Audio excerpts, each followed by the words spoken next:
Welcome to the Chilling Ghost Stories channel. Today we bring you a famous Chinese ghost story titled The Moonlight Mystery. If you enjoy the story, please give us a like and subscribe to support the channel. Thank you. Now let's get started. Chapter 1. The Murder Case 405. The cold moonlight shone on Zhang Yuhong's thin shoulders, sending a chill through her. It wasn't supposed to feel like this on a spring night. She chuckled to herself, scolding her irrational fear. Back when she was a student intern in a rural village in Guizhou, she would often take solitary midnight strolls through the hamlet whenever boredom struck. Now in the tranquil garden of a university campus, why should she feel uneasy? Was it because of the place she was heading to? The bright moonlight bathed the small, two-story European-style building not far from where she stood.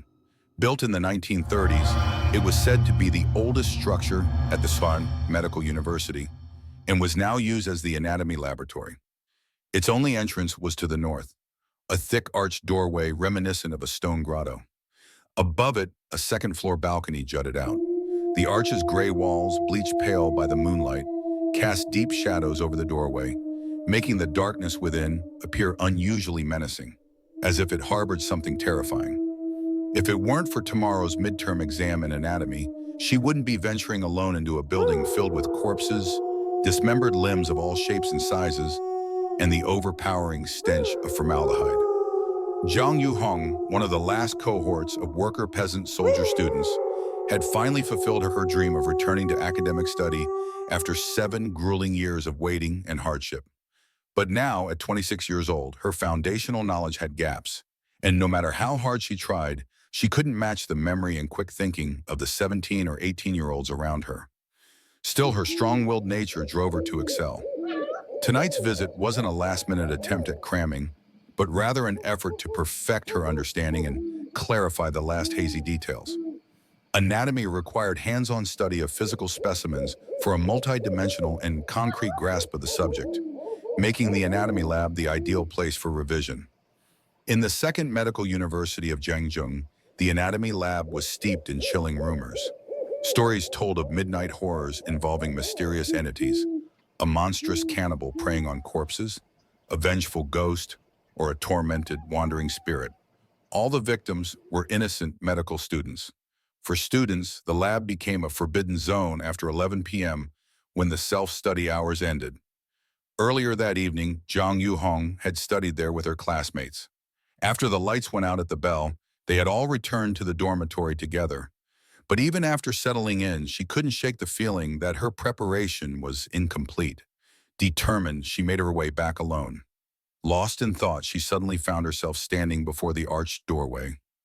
Were the ghost stories true? Her heart began to race. Of course not. She had survived the hardships of her student days in the countryside and wasn't as gullible as the younger students who spooked themselves with such tales. These stories were probably invented by overworked medical students seeking a bit of entertainment. But then, why did she feel a shiver run down her spine? Her heart was pounding faster, and she could hear it clearly. To calm herself, Du Hong gently closed her eyes and silently recited a rhyme she had composed about the structure of the heart in the direction of blood flow. Up to the atrium, down to the ventricle, the left valve has 2 leaves, the right valve has 3, the pulmonary vein goes to the right atrium, the left ventricle to the main artery, the vein in the right atrium and the left ventricle to the pulmonary artery. She seemed to see the blood flowing strongly in her heart, rushing back and forth between the atrium and ventricle. However, she still stepped over the high cement doorframe to enter the anatomy lab. This doorframe, about 1 meter high, was also a topic often discussed among students. It was said that many years ago, a large tank filled with formalin in the anatomy lab had broken, spilling half of it into the yard, leaving a pungent smell of formalin that stung the nose. To prevent a similar incident and avoid contamination, the school decided to raise the doorframe, making it a barrier against formalin. But there was another explanation: the popular folklore. The 1 meter high doorframe could trap ghosts inside and prevent corpses from jumping out. Behind the doorframe were 5 high steps leading to the wooden door. Du Hong grasped the brass door handle and thought to herself, It's still not too late to turn back. But could she really give up this chance to review the material just because of a moment of fear? Suddenly, a melody floated out from inside. Du Hong paused, listening intently. There seemed to be someone whispering, and if she listened more carefully, she could hear the sound of glass clinking. It was a party in the anatomy lab. Perhaps a group of senior students, with no more exams to worry about, had come here to relax. But just over an hour ago, this place had clearly been filled with students sitting and studying for their midterms. So how had it suddenly turned into a place full of clinking glasses and plates? The four rebels had been overthrown, the Cultural Revolution had ended, and society had become much more open, with fewer activities that had the bourgeoisie flavor.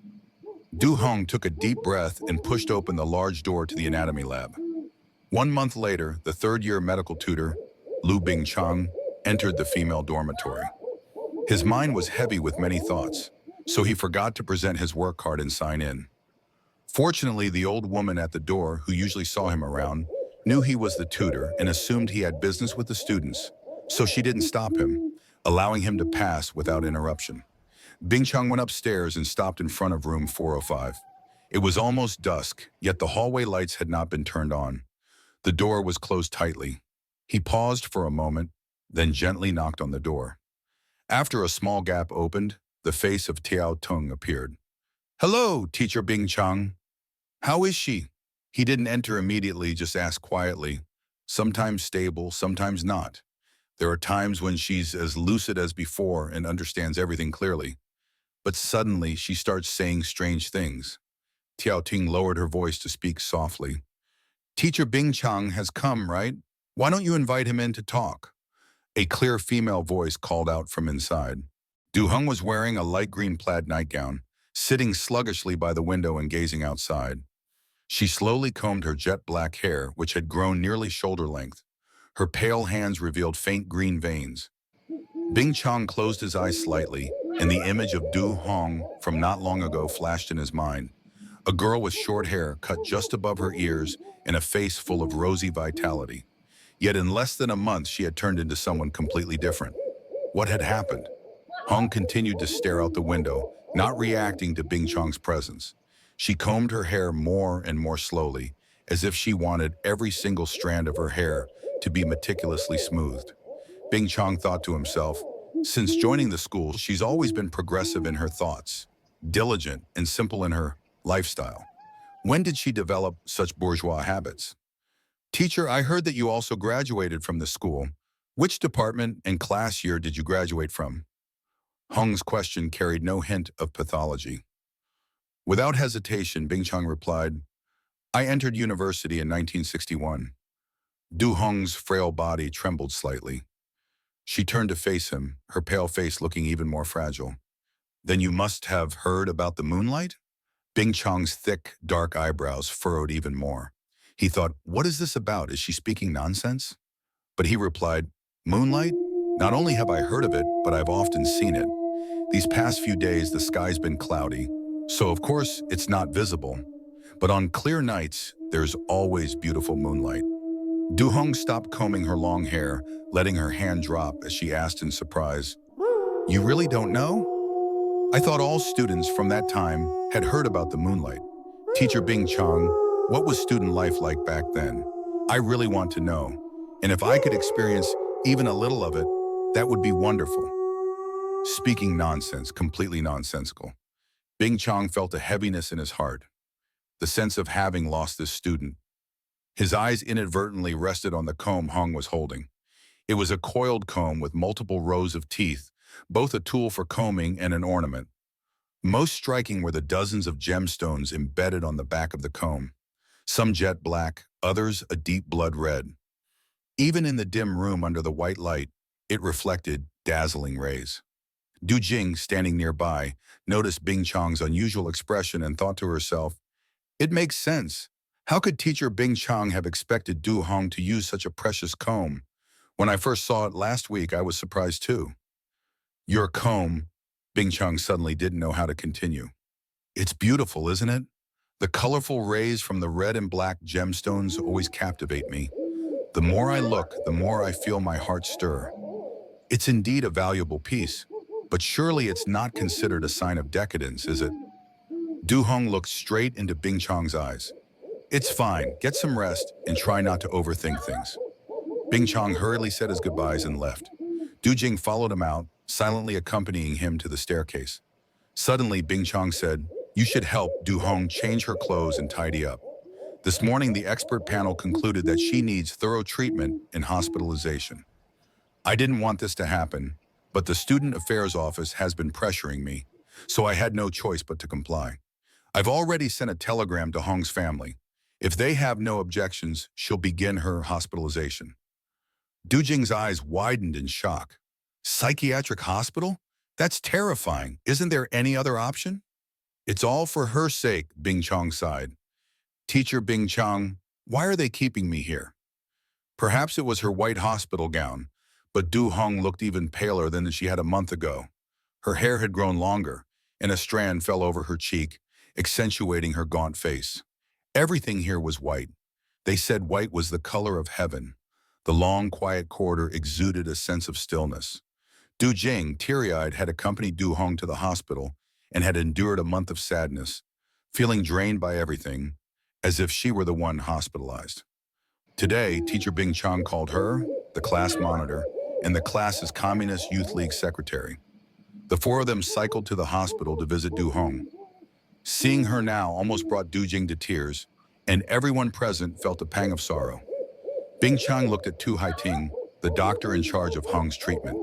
Haiting met his gaze but remained silent, his eyes seeming to say, "I don't know what to say to her. I want to help, but I'm powerless." Bing Chang had no choice but to say, this was the expert's recommendation, and her parents have agreed. Both the school and the department care deeply about her and hope that early treatment will help her overcome her mental struggles. Dr. Ting has informed me that Hong has made progress. With further observation, she may soon be discharged. Zhang Yu Hong lowered her gaze and softly said, "I know the faculty and the school care for me, and I will do my best to recover, listen to Dr. Ding, and clear up the confusion in my thoughts so I can return to studying with my friends soon." Observing calmly, these words from Yu Hong showed no signs of mental instability. Du Ting gently pleaded, "Teacher, should we bring Zhang Yu Hong back soon? Has Dr. Ding noticed that she's very clear-headed? Why does she need to stay here any longer?" Dr. Ding responded, "Tomorrow we have an evaluation meeting in our department, and I will quickly inform the school of the results. Please, doctors, try your best to help her," Bing Chung said. Just as Du Ting felt some relief, Zhang Yu Hong suddenly spoke with a hint of coldness. "I have a big question. May I ask Teacher Cheng, have you never heard of real moonlight?" Bing Chung had originally thought that Yu Hong's condition had improved noticeably, but now he looked disappointed as he turned to Dr. Ding, as if to say, "Why is she still like this? Where has the progress been?" Dr. Ding looked directly at Zhang Yu Hong and calmly asked, "Zhang Yu Hong, please tell me, what is moonlight? Is it the moonlight you often see at night, or is it someone or something related to the moonlight?"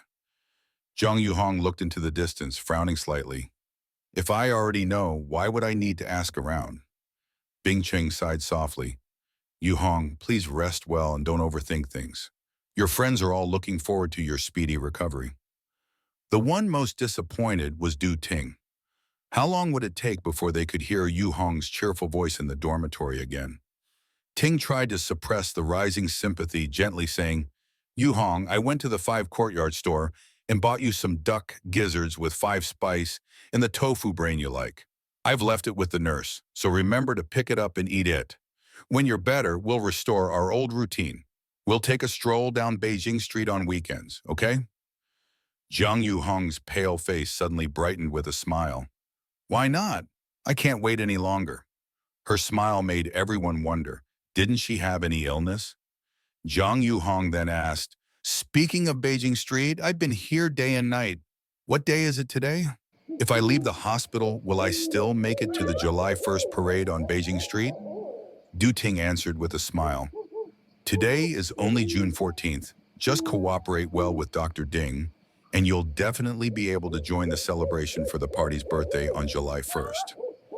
Zhang Yu Hong suddenly changed her expression. Is today really June 14th? Thank goodness everyone came here, otherwise it would have been bad. Her eyes gleam with an extreme fear rarely seen, and her breathing seemed more rapid. Dr. Ding sensed the situation wasn't right and quickly asked, Yu Hong, what's bad? Can you tell me? No, Yu Hong affirmed, as if there was no other answer. Bing Chung looked at Dr. Ding as if to say, maybe her condition is even worse. She won't be leaving before July 1st, and she may even need to stay for the summer. Zhang Yu Hong then calmly said, Teacher Chung, Dr. Ding, and everyone, could you step outside for a moment? I need to talk to Du Ting privately.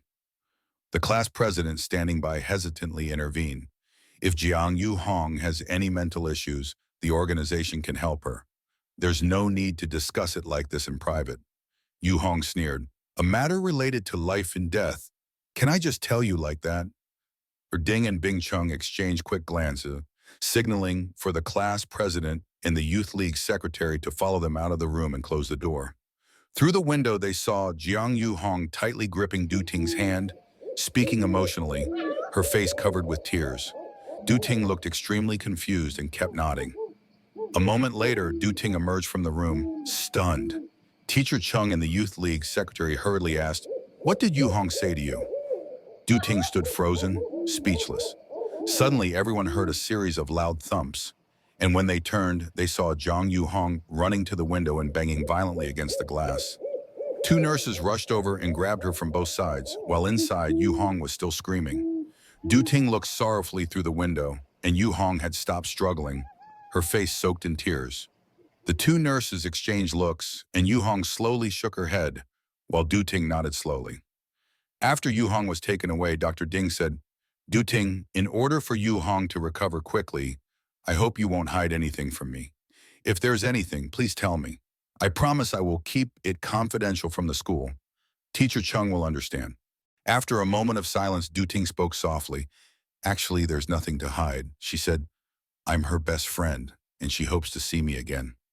After the lights went out, Du Ting still couldn't sleep. The words that Yu Hong had said in her tears yesterday echoed in her ears. Even now, she remained half convinced. Tomorrow, the psychiatric hospital's 3-member team, the party committee of the department, and the student union would conduct a trial of her, but she had sworn to Zhang Yu Hong that she wouldn't reveal anything to a third party.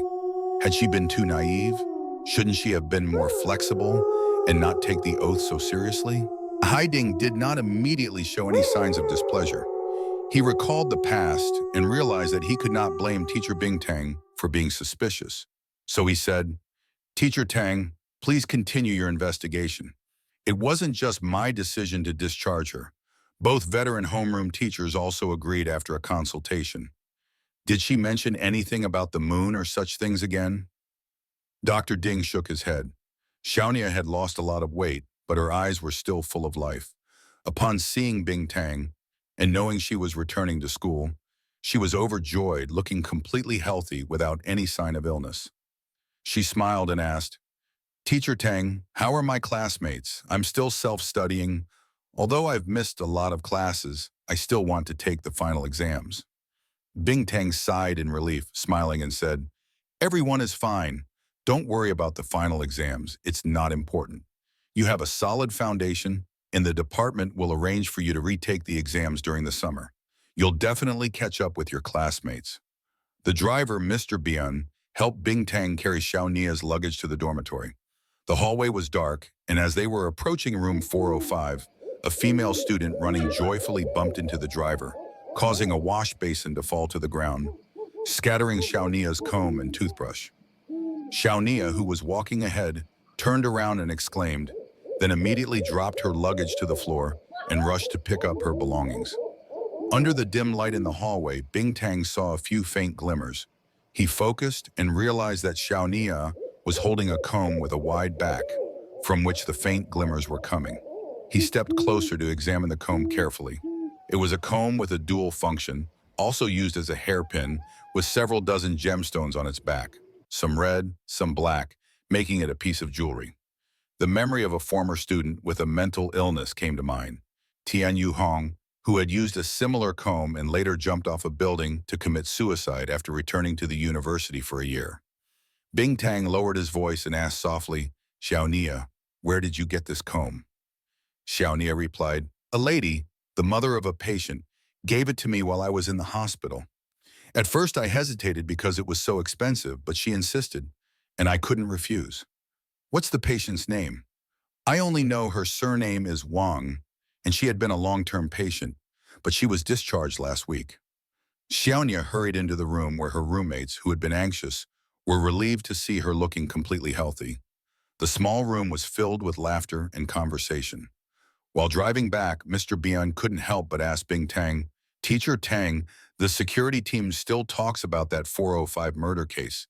Is it the same 405 room in the dormitory? Bing Tang responded nonchalantly, they talk nonsense. Yes, there were a few deaths in the dormitory, but they were all suicides. The pressure of the upcoming final exams just got to them. A month later, while Mr. Bian was in the office, he was startled by the wailing siren of an ambulance. He heard hurried footsteps in the security office next door as people rushed around. He put on his jacket and ran outside where someone called, Mr. Bian, please stay at your post. A female student from the medical department jumped off a building in the dormitory. The department leadership will come to the scene. Which room, Mr. Bian asked. 405. Mr. Bian's neck went cold. Do you find this room number special?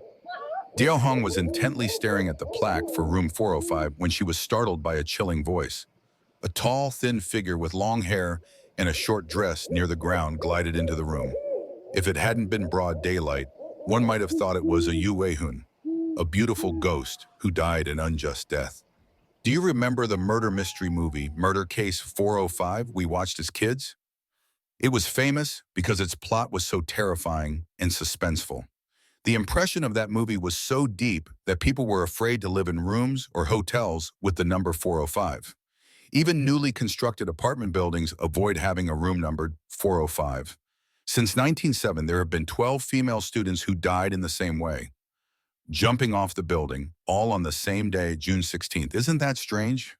Diao Hong and her other female roommates, who had all traveled thousands of miles from different regions to attend university, each carried a suitcase. But the girl who had just arrived was different. She carried only a small bag and no bulky luggage. She looked at the bed on the left side near the window and said, "This will be my bed." The room directly below hers was Jiao Hong's. Though Jiao Hong was not superstitious, she felt a chill as the girl spoke in such a creepy tone. Hong asked, 12 people died in 16 years, almost one person every year. If it was 16 deaths in 16 years, that would be really scary, right? The girl turned around. Her face was pale due to lack of sun, with thin lips and small, long eyes that drooped slightly. She said clearly, "Who said it was only one person every year?" There were 4 years without deaths because the school got suspicious and sealed off the room for investigation. But they found nothing. In those 4 years, other rooms also had suicides. So even though the leadership feared being criticized for superstition, they reopened 405. And sure enough, after 4 years, there was another suicide. Every year, a female student jumps to her death from that room on June 16th. Diao Hong stayed silent for a moment, then said with a hint of sarcasm, "So what you're saying is that one of us will jump off the building next year on June 16th?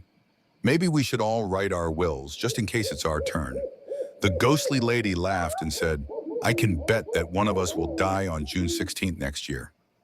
Suddenly a loud clink rang out. It turned out to be a metal wash basin falling to the floor, and standing next to it was a petite girl. That was Tan Lei Lei, a new roommate who had just met Diao Hong. Lei Lei had just finished bathing and was returning to the room. She jumped when she heard the chilling prediction of the ghostly lady. The ghostly lady walked over and picked up the wash basin for Lei Lei, saying, "Mission accomplished. I scared one of you." Diao Hong thought, this is so fitting.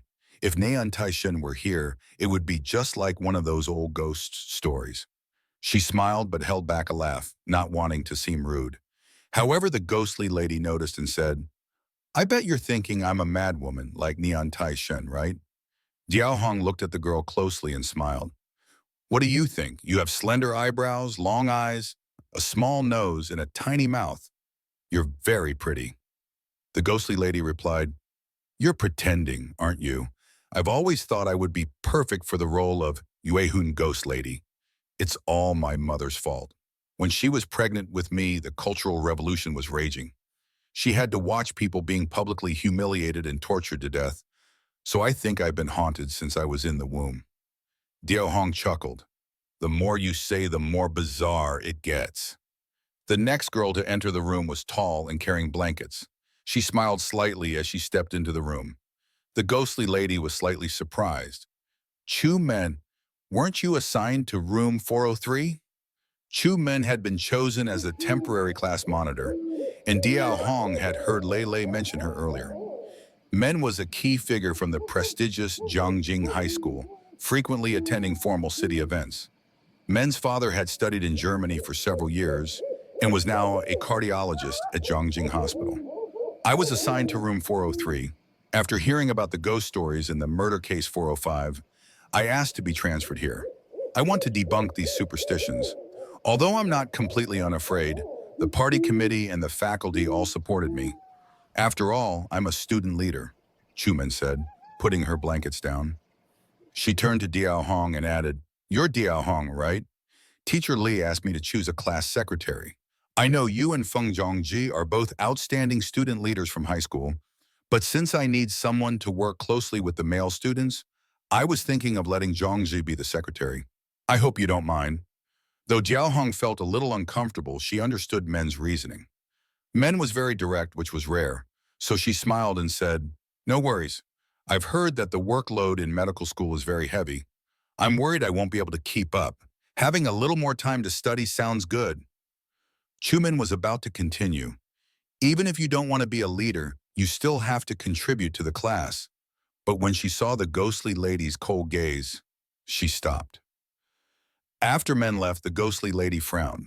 Lei Lei had been startled, but after Men entered, she seemed to calm down. She smiled.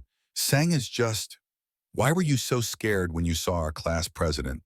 Like a mouse seeing a cat.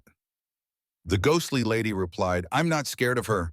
But in ghost stories, evil spirits always fear Taoist priests who perform rituals.